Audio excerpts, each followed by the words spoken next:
স্ত্রীকে কাঁদিয়ে অন্য নারীর কাছে সুখ খুঁজতে যাবেন না। সম্মানিত প্রিয় ভাই, আপনাকে বলছি, আপনার স্ত্রী তার মা বাবা ভাই বোন আত্মীয় স্বজন সবাইকে ছেড়ে আপনার কাছে চলে এসেছে, আপনি তাকে কষ্ট দিবেন না। আপনি যদি তাকে কষ্ট দিয়ে অন্য আরেকজন নারীর পিছনে ঘুরেন সুখের আশায়, আল্লাহর কসম করে বলছি আপনি কখনো সুখ খুঁজে পাবেন না।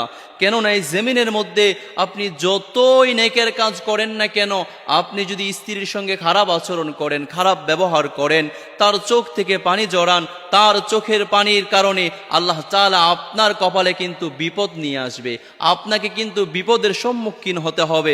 কেননা এই জমিনের মধ্যে আপনি নামাজ পড়েন নাই, আপনি রোজা রাখেন নাই, আপনি হজ করেন নাই, আল্লাহ তাআলা চাইলে কিন্তু আপনাকে মাফ করে দিতে পারে।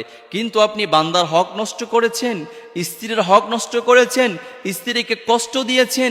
যতক্ষণ পর্যন্ত আপনার স্ত্রী আপনাকে ক্ষমা না করবে, মাফ না করবে, আল্লাহর কসম করে বলছি, যতই তাসবির দানা আপনি গুনেন না কেন, যতই লম্বা পাগড়ি আপনি পরিধান করেন না কেন, কোশ্চিন কালেও আপনি জান্নাতের ঘ্রাণও পাবেন না ততক্ষণ, স্ত্রীকে খুশি করতে পারবেন না যতক্ষণ।